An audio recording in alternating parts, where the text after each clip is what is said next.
আসসালামু আলাইকুম রহমতুল্লাহি ওয়া বারাকাতুহু। আজকে আমরা কথা বলবো সিড এক্সট্রাক্ট নিয়ে। তো এটি হলো বায়োভিটা সিড এক্সট্রাক্ট। তো এটি দুই ফর্মুলায় পাওয়া যায়। একটা হলো এটা হলো তরল ফর্মে এটা পাওয়া যায়, আর এটা হলো গ্রেনুইল ফর্মে।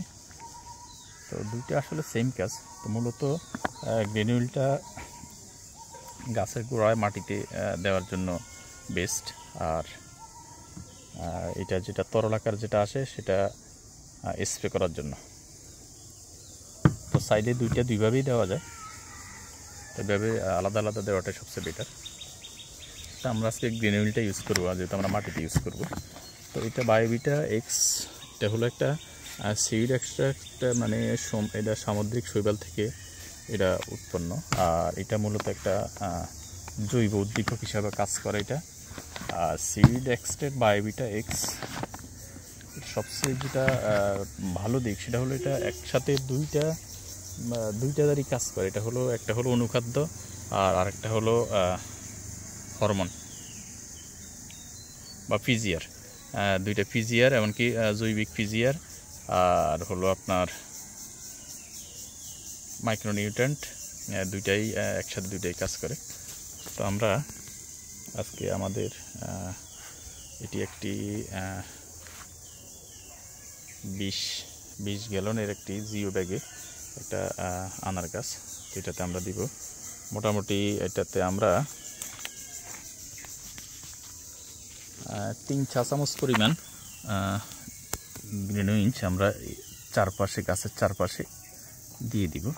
একটু গোড়াতে না দিয়ে, কোনো ওষুধে আসলে গাছের গোড়াতে দেওয়া ঠিক না, গোড়া থেকে একটু দূরে দিয়ে দিতে হবে। দিয়ে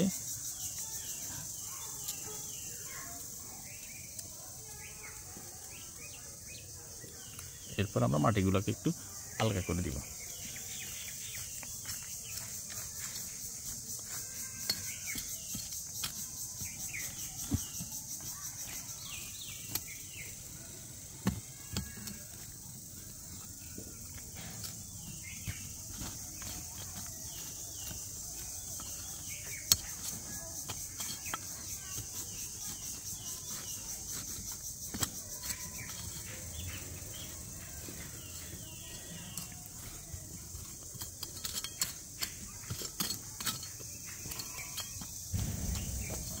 এরপরে আমরা গাছের গোড়ায় পানি দিয়ে দিব।